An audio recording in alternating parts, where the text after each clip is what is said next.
Everyone. आज आप मुझे कमेंट सेक्शन में ये जरूर बताइएगा कि मेरा वीडियो देखने के बाद आप देखते भी है, नहीं देखते हैं, कितना परसेंटेज देखते हैं। ऐसा तो नहीं कि आप वीडियो प्ले करते हो और फिर स्टॉप कर देते हो, no this is not relevant, मुझे नहीं देखना है।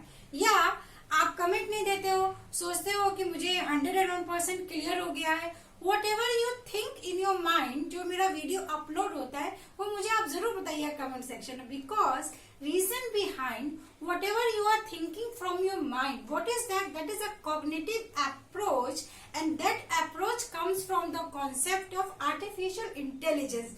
जैसे मैंने अभी आपको बताया कि in previous video we have discussed classical and crisp theory. तो अगर आपको ये वीडियो अच्छा लग रहा है तो ऑब्वियसली आपकी 101% कॉन्सेप्ट क्लियर हो रही है, इसलिए आप मुझे कमेंट नहीं देते हो। बिकॉज मैं एवरी वीडियो में ये बोलती हूँ कि आप मुझे फीडबैक दो, पर किसी भी लर्नर्स के फीडबैक नहीं आते। तो मुझे ऐसा एज्यूम मैं करती हूँ कि आइदर आपको पूरा कॉन्सेप्ट क्लियर हो रहा है। द सेकेंड इंटरप्रिटेशन इसकी, या तो आपको कुछ भी नहीं क्लियर हो रहा है। तो ये जो मैंने बोला कि आपको क्लियर हो रहा है या नॉट क्लियर हो रहा है, it means what, there is two certainty, that is 0 and 1। अगर आपको हर एक चीज क्लियर हो रहा है, इट मीन्स कि आप मुझे क्या मार्क दोगे, 100% एक्यूरेट रिजल्ट, ठीक है। और अगर आपको कुछ भी नहीं समझ में आ रहा तो मैं ऐसा एज्यूम करूंगी कि मैं आपको क्या रेट दूंगी, 0। तो जब हम किसी भी प्रॉब्लम का सोल्यूशन 0 और 1 के फॉर्म में इंटरप्रेट करते हैं, then that information comes under your classical and crisp set, ठीक है, which is also known as countable, जिसको आप काउंट कर सकते हो, जिसकी 1 to 1 आपकी मैपिंग हो सकती है। तो what is classical set? What are the properties of classical set that has been completed in the previous video? So I will request you, I have given the link in the description box, just go and watch the theory behind of classical set. Now in today's lesson we will understand what is fuzzy set। तो जैसा मैंने बोला कि आप जो भी feedback मुझे दो तो उसको रेटिंग्स में मैं लूंगी। रेटिंग्स में जैसे कि अगर सपोज मैंने माना कि आज का वीडियो देखने के बाद मुझे 2 लोगों ने फीडबैक दिया, तो इट मीन्स कि 0 और 1 के बीच मेरी प्रोबेबिलिटी आ गई सपोज 0.2। अगर मुझे 10 लोगों ने दिया तो मैं क्या बोलूंगी कि ये तो मेरा जो एक्सपेक्टेशन से भी हाई चला गया। तो इट मीन्स व्हाट, कहीं ना कहीं आपके इस एक्ट की वजह से मैं कुछ इन्फर करने वाली हूँ, ठीक है। तो वॉट एवर आई एम इन्फरिंग, तो वो मेरे नॉलेज बेस्ड के बेसिस पे होगा। सो this is what fuzzy system. So what is fuzzy? Fuzzy means which is वेग, imprecise, और in simple terms we can say which is not clear। तो अगर इसको आप TOC से रिलेट करोगे तो in theory of computation we already understand what is ambiguity। ambiguity means what, कि which is not clear। जैसे अगर मैंने बोल दिया A और B, तो A B से रिलेटेड आप बहुत सारे वर्ड्स बना सकते हो। जैसे मैंने बना दिया AAB, आप चाहो तो BAA बना लो। तो आपका जो भी रिक्वायरमेंट है उसके अकॉर्डिंग आप क्या करोगे, स्ट्रिंग्स को जनरेट करोगे। तो similarly who has given the properties of fuzzy set? Fuzzy set has been proposed by Latif Jadeh in 1965, जो कि यूनिवर्सिटी ऑफ कैलिफोर्निया USA में इन्होंने इस कॉन्सेप्ट को दिया था। तो आप सोचिए 1965 का ये कॉन्सेप्ट है। ऐसा नहीं है कि फजी सिस्टम आपके सिलेबस में भी इंट्रोड्यूस हुआ तो वो कुछ नया है, ऑलरेडी वो बहुत ही पुराना कॉन्सेप्ट है। And let us see with another example. जैसे मैं आपको ये जो डायग्राम है, basically this is the architecture of fuzzy system. But before coming to the diagram let's have a wonderful example. जैसे आप मूवीज वगैरह में देखते होंगे या फिर कोई ऐसे लर्नर्स होंगे, आपको पता होगा हॉर्स रेसिंग, करेक्ट। जो हॉर्स का रेसिंग होता है उसमें हम क्या करते हैं, हम बिट लगाते हैं कि ये हॉर्स आज जीतेगा तो इतना सर्टेन अमाउंट हम उसमें इन्वेस्ट करते हैं। तो आप जो इन्वेस्टमेंट करते हो उस पर्टिकुलर गेम में, तो उसमें ये सर्टेनिटी नहीं होती है कि वो आप जिस हॉर्स पे पैसा लगा रहे हो वो हॉर्स जीतेगा ही। Then what is this? Certainty नहीं है। इट मीन्स व्हाट, कि वो जो पूरा गेम प्लेइंग का कॉन्सेप्ट है वो गेम प्लेइंग किस अप्रोच पे बेस्ड है? That has been based on the approach of uncertainty, जिसमें आप ये प्रेडिक्ट ही नहीं कर सकते हो कि क्या होने वाला है।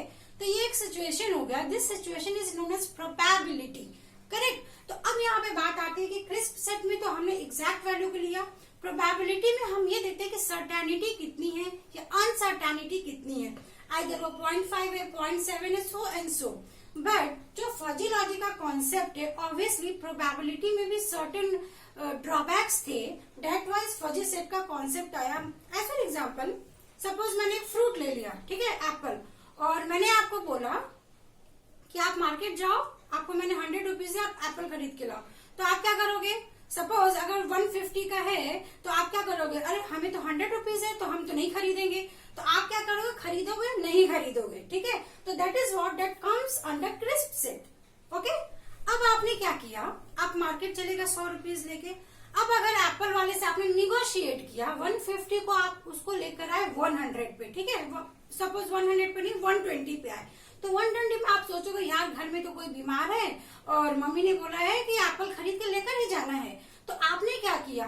जो लेकर जाना है नहीं लेकर जाना है उस सिचुएशन से आप थोड़ा इम्प्रूव किए, आपने अपना कॉमन सेंस लगाया और ये सोचा ठीक है, इफ शी इज टेलिंग कि 1 kg का एप्पल लाना है मुझे 100 रुपीज में, तो आप क्या करोगे?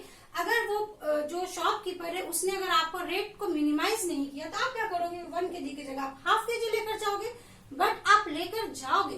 इट मीन्स व्हाट कि whatever information you are inferring, आप सिचुएशन के बेसिस पे आप अपना डिसीजन ले पा रहे हो, तो what is this comes under probability.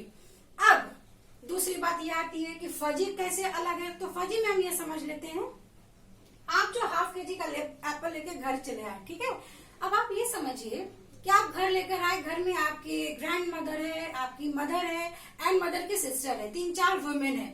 अब आप जो एप्पल लेकर आए, सपोज किसी ने ये बोला यार ये तो रेडी नहीं है, ये तो ऑरेंज है, ये तो व्हाइट है, ये तो ग्रीन है। इट मीन्स व्हाट कि हर एक वे का इंटरप्रिटेशन अलग अलग है। तो अब आप वहां पे क्या डिसाइड करोगे? तो आप क्वेश्चन पूछोगे कि आपने मुझे ये बोला कि एप्पल लेकर आओ, आपने मुझे क्लियरली ये नहीं बोला कि ग्रीन एप्पल लेके आना, डार्क रेड लाना या फिर ऑरेंज लेके आना। तो क्या आप इस एग्जाम्पल से ये समझ पा रहे हो कि जो फजी सिस्टम है ये अपने आप में इतना इंटरेस्टिंग सब्जेक्ट है। अगर आप इसको इंटरेस्ट लेके पढ़ोगे ना तो मतलब आप बहुत कुछ समझ सकते हो कि आपके आसपास में, सराउंडिंग्स में हर एक चीजें इसी कॉन्सेप्ट पे बेस्ड है। एज फॉर एग्जाम्पल हम सेकंड एग्जाम्पल ले लेते हैं, एसी या रिमोट। एसी में जो आपका रिमोट कंट्रोल होता है, ठीक है, आपने उसको क्या किया? एक रूम टेम्परेचर पे आप सेट करके रखते हो कि डेली मॉर्निंग आप उठे और उसने रूम टेम्परेचर पे आपने इसको स्टार्ट कर दिया। बट क्या डेली वेदर एक ही जैसा होता है? नहीं। ऑब्वियसली किसी टाइम पे ज्यादा गर्मी लगती होगी आपको, किसी टाइम पे आप मॉडरेट क्लाइमेट में होगे, किसी टाइम पे आप एसी को नहीं रन करोगे। या अगर आपके घर में कोई ग्रैंड पेरेंट्स है तो ऑब्वियसली बात है कि उनकी जो सेंसिटिविटी होती है वो कमजोर होती है, उनकी जो इम्यून सिस्टम होती है कमजोर होती है, तो मे भी उनको एसी की जरूरत ना पड़े। तो आपने तो इन्वेस्ट कर दिया, एसी लगा दिया और उसको रूम टेम्परेचर पे डाला, but room temperature is not the solution. आप क्या करोगे? उसको स्लो करोगे या उसको और कम करोगे, स्लोएस्ट, या आप उसको फास्ट करोगे या फास्टेस्ट करोगे। इट मीन्स व्हाट कि आपका प्रोबेबिलिटी से भी ज्यादा उसमें हाई वैल्यूज या ज्यादा पॉसिबिलिटीज अराइज होती है। So this was the basic difference between set theory, probability and fuzzy logic. तो ऑब्वियस सी बात है, इस एग्जांपल से आपको ये तो समझ में आया होगा कि अगर आप फजी लॉजिक पे थोड़ा और रिसर्च करोगे तो इसके जो रिजल्ट निकल के आते हैं वो मोस्ट एक्यूरेट होते हैं आपकी प्रोबेबिलिटी थ्योरम से। So this was all about fuzzy system. Now moving to the next topic is, अगर मैं अपने सिलेबस की बात करूं, बिकॉज हमें इतना ब्रॉड स्केल में तो समझना नहीं है, हमें कॉन्सेप्ट समझ लिया, अब आपके क्वेश्चंस कैसे आते हैं एनटीए-नेट में। तो ये जो डायग्राम है, इस डायग्राम से एनटीए-नेट में 2 बार क्वेश्चंस आ चुका है। क्वेश्चंस क्या आता है?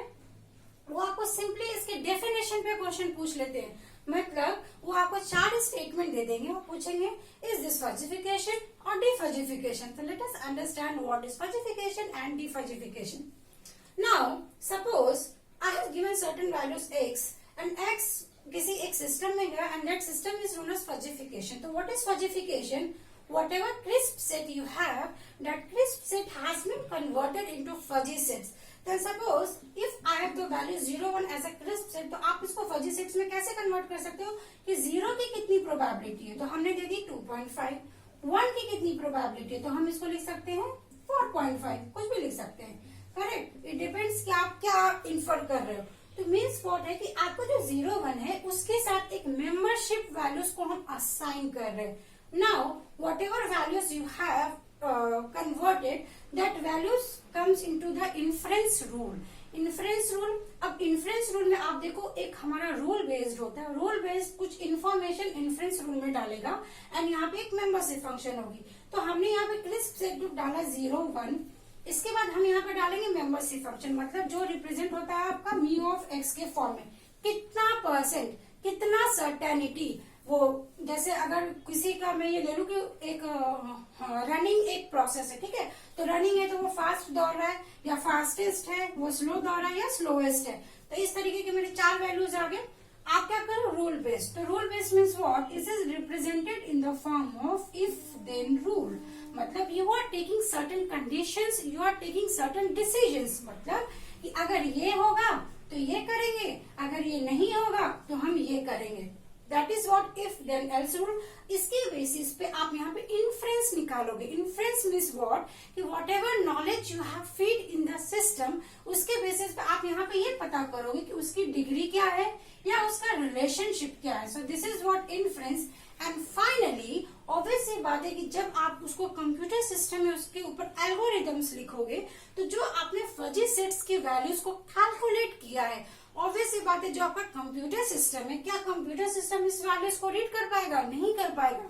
कंप्यूटर सिस्टम को उसको रीड करने के लिए फिर से we need to convert fuzzy set into crisp set, and this process is known as defudgification, and already defudgification has been asked in your NTNet कि इसके मेथड्स क्या हैं। तो वो हम नेक्स्ट वीडियो में मैं आपको बताऊंगी कि what are the methods that comes under fudgification and defudgification, and finally you will get certain values. So this was all about today's lesson. तो आज के इस वीडियो से मैं आपसे एक्सपेक्ट करूंगी कि आपको कितना समझ में आ रहा है, वो मुझे आप कमेंट सेक्शन में जरूर लिखे, बिकॉज एक एजुकेटर के लिए आपका फीडबैक, जो भी हमारे लर्नर्स है, ऑडियंस है, उसका फीडबैक बहुत ही मैटर करता है। बिकॉज हम कैसे अपने आप को एनालाइज कर पाएंगे कि whether whatever information I am providing, that information is correct or not, or whether you are understanding that information or not. With these words, happy learning and stay safe. और मैं आपको ये भी बोलना चाहूंगी डियर फ्रेंड्स, जो मैं video lessons बना रही हूँ वो ऑब्वियसली मैं NTNet को दिमाग में रखे बना रही हूँ। तो अगर आपको मेरे वीडियोस, मेरा वे ऑफ एक्सप्लेनेशन अच्छा लग रहा है तो आप प्लीज अपने फ्रेंड्स को भी शेयर करें, because what ever information I am providing that hardly matters कि आप उसके लिए पे कर रहे हो नहीं पे कर रहे हो, because this all are absolutely free. Even I have in the description box I have given my Telegram channel link and I have given my email ID. तो whatever problems you have, you can feel free to ask me on my any platform. With these words, stay tuned for the next upcoming video. In that video, we will going to discuss what are the operations of fuzzy logic, because आपके operations पे बहुत questions आते हैं. With these words, thanks for watching. Thank you so much.